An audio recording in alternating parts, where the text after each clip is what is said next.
Pemeriksaan kesehatan kepala daerah kembali dilanjutkan hari ini di Gedung Kemendagri.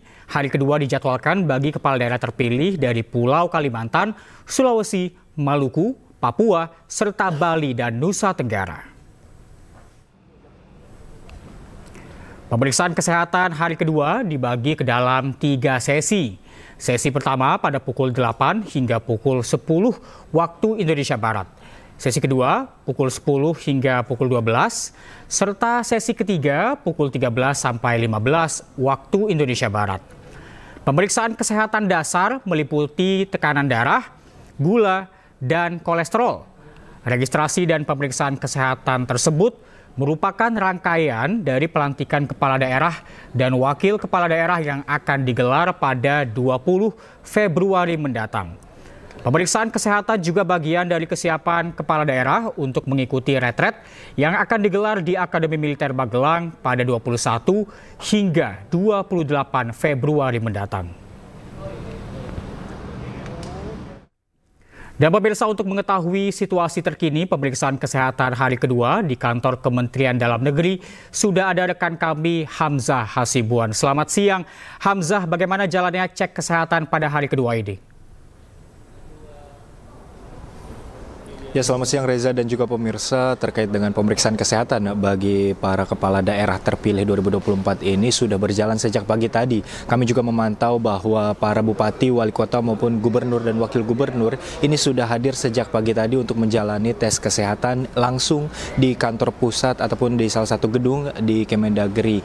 Nantinya para kepala daerah ini akan melakukan tes kesehatan dasar, yaitu seperti tekanan darah, gula darah, dan juga kolesterol. Adapun di hari kedua ini nantinya dijadwalkan ada sekitar 242 kepala daerah yang akan melaksanakan tes kesehatan yang berasal dari Pulau Kalimantan, Sulawesi, Maluku, Papua, Bali, dan juga Nusa Tenggara. Cek kesehatan ini nantinya akan dibagi menjadi 3 sesi, yaitu pukul 8 hingga pukul 10 pagi, kemudian pukul 10 hingga 12 siang, dan yang terakhir itu di jam 1 hingga jam 3 sore mendatang. Kemudian sebelumnya Kemendagri ini juga sudah menjadwalkan sekitar 239 kepala daerah lainnya yang dilakukan pada hari Minggu 16 Februari 2025 kemarin. Namun menurut penuturan dari Wakil Menteri Kemendagri ini, Bima Arya menyebut bahwa sekitar ada 24 kepala daerah terpilih yang masih belum bisa mengikuti ataupun datang langsung untuk melakukan cek kesehatan di kantor Kemendagri, sehingga dijadwalkan ulang pada hari ini Senin 17 Februari 2025.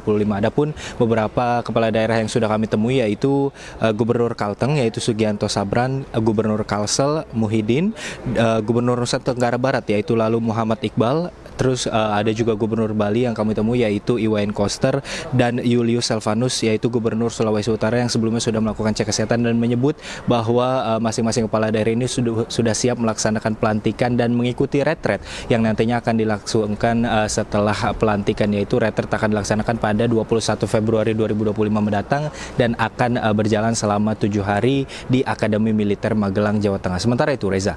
Baik, terima kasih Hamzah Hasibuan melaporkan langsung dari Gedung Kemendagri Jakarta. Selamat siang, selamat bertugas kembali. Dan pemirsa, sementara itu pemerintah pastikan retret kepala daerah akan menggunakan anggaran dari Kementerian Dalam Negeri dan juga Lemhanas. Kegiatan ini pun dipastikan berjalan sesuai undang-undang yang berlaku.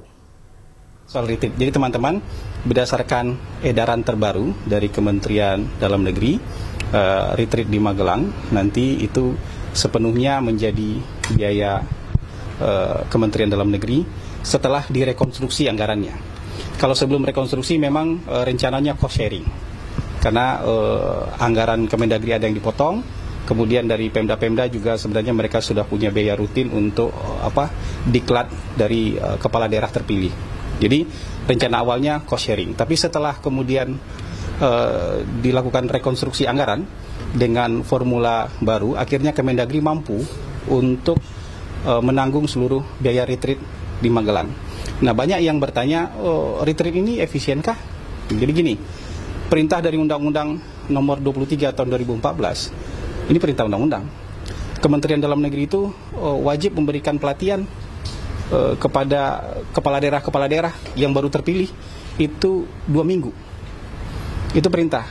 Dan ada juga perintah dari undang-undang kepada Lemhanas untuk memberikan diklat kepada kepala daerah calon-calon pemimpin itu minimal 1 bulan. Nah sekarang diklat pemimpin ini disatukan, jadi hanya 7 hari. Jadi diklat Kemendagri dengan diklat Lemhanas sekarang disatukan nih. Jadi kerjasama antara Kemendagri dengan Lemhanas. Jadi biayanya pun bisa jadi lebih hemat, prosesnya lebih hemat, dan kemudian juga dari sisi waktu juga jauh lebih efisien. Jadi ini sekarang kepala daerah nggak perlu lagi 2 diklat. Nggak perlu lagi diklat Kemendagri kemudian dilanjutkan dengan diklat Lemhanas, tapi sekarang disatuin. Lemhanas bekerja sama dengan Kemendagri, menyatukan diklat kepemimpinan, diklat calon pemimpin, itu disatukan dalam 7 hari saja dan dilaksanakan bersama-sama di daerah-daerah. Presiden Prabowo Subianto dan Presiden ke-7 RI Joko Widodo saling memuji di acara HUT ke-17 Partai Gerindra. Jokowi bahkan menyebut Prabowo adalah presiden terkuat dan tak ada yang berani kritik mantan Menhan tersebut. Terima kasih, terima kasih, terima kasih, terima kasih. Sorakan terima kasih untuk Presiden ke-7 Joko Widodo menggema di acara HUT ke-17 Partai Gerindra yang digelar di Sentul International Convention Center, Bogor, Jawa Barat. Semangat lagi! Dalam acara ini, Presiden Prabowo Subianto mengatakan bahwa keberhasilan dirinya karena telah didukung Joko Widodo. Dan saya katakan di sini, kita berhasil karena kita didukung oleh Presiden ke-7. Tepuk tangannya kurang semangat. Presiden ke-7 Joko Widodo mengatakan Presiden Prabowo Subianto adalah presiden dengan dukungan terkuat. Karena presiden terkuat, Jokowi menyebut tak ada yang berani kritik Prabowo Subianto. Saya boleh menyampaikan Presiden Prabowo ini adalah presiden dengan dukungan terkuat, baik dari rakyat maupun dari DPR. Coba cek seluruh presiden yang ada di dunia ini. Sekarang ini nggak ada yang sekuat Bapak Prabowo Subianto. Yang jadi sasaran adalah Jokowi. Karena saking kuatnya Bapak Presiden Prabowo Subianto. Dikit-dikit yang salah Jokowi, dikit-dikit yang salah Jokowi, dikit-dikit yang salah Jokowi. Coba sekali-sekali nyalain Pak Prabowo. Nggak berani. Terima kasih, terima kasih dari kami, Partai Gerindra. Terima kasih seluruh. Dalam acara ini, Presiden Prabowo Subianto memberikan hadiah sebuah keris kepada Jokowi. Keris bersabuk emas ini diberikan sebagai cindera mata. Tim Liputan iNews melaporkan.